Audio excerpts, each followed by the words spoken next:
নোয়াখালীতে ব্যাপক উৎসাহ উদ্দীপনার মধ্য দিয়ে Hossain Mohammad Selim short pitch cricket tournament ২০২৬-এর উদ্বোধন করা হয়েছে।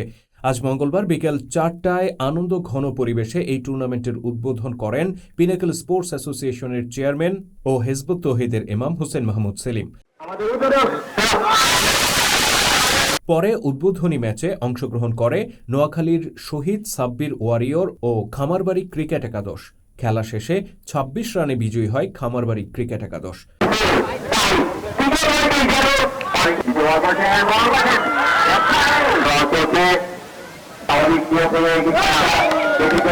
এর আগে উদ্বোধনী অনুষ্ঠানে প্রধান অতিথি হিসেবে বক্তব্য রাখেন টুর্নামেন্টের প্রধান পৃষ্ঠপোষক ইমাম হোসেন মোহাম্মদ সেলিম। এ সময় তিনি নিয়মিত খেলাধুলার গুরুত্ব তুলে ধরে বলেন, উন্নত জাতি গড়তে হলে তরুণ প্রজন্মকে সঠিক পথে পরিচালিত করা জরুরি।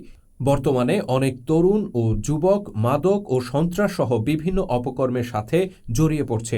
নিয়মিত খেলাধুলা তাদেরকে এই ভুল পথ থেকে ফিরিয়ে আনার ক্ষেত্রে সবচেয়ে কার্যকর ভূমিকা পালন করে বলে মন্তব্য করেন তিনি। হিজবুত তৌহিদের ইমাম ক্রীড়াঙ্গনে রাজনীতির অনুপ্রবেশের নিন্দা জানিয়ে বলেন, খেলাধুলাকে রাজনীতি মুক্ত করে তরুণদেরকে সঠিক আদর্শের ভিত্তিতে এগিয়ে নিতে হবে। অরাজকতা যখন শুরু হয়, মানুষের জীবনে যখন সুস্থ জীবন বিধান না থাকে, তখন এটা খেলার মাঠেও বিস্তার লাভ করে। এজন্য আমরা বলেছি আজকে তরুণদের সামনে একটা আদর্শের দরকার। এই তরুণদের তারুণ্য শক্তি নষ্ট হচ্ছে অপরাজনীতিতে। এই যে অপরাজনীতি সামনে আসতেছে ইলেকশন, দেখবেন এখানে টাকার ছড়াছড়ি, টাকার খেলা, তরুণদের চরিত্র নষ্ট হয়ে যাচ্ছে। তারা কিন্তু নীতি নৈতিকতা বিশ্বস্ততা বিশ্বাস কিছুই থাকবে না, এখানে টাকা উড়বে আকাশে বাতাসে। তারপরে তারুণ্য শক্তিকে নষ্ট করছে ধর্মের অপব্যবহার।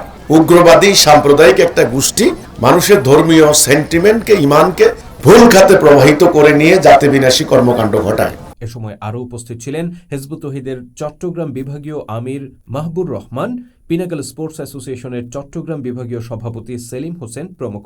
এ সময় বিপুল সংখ্যক স্থানীয় নারী পুরুষ, শিশু কিশোর ও বিভিন্ন শিক্ষা প্রতিষ্ঠানের ছাত্রছাত্রীরা উপস্থিত থেকে খেলাটি উপভোগ করেন। উল্লেখ্য, মাসব্যাপী এই টুর্নামেন্টে চট্টগ্রাম বিভাগের বিভিন্ন জেলা থেকে ৮টি দল অংশগ্রহণ করছে।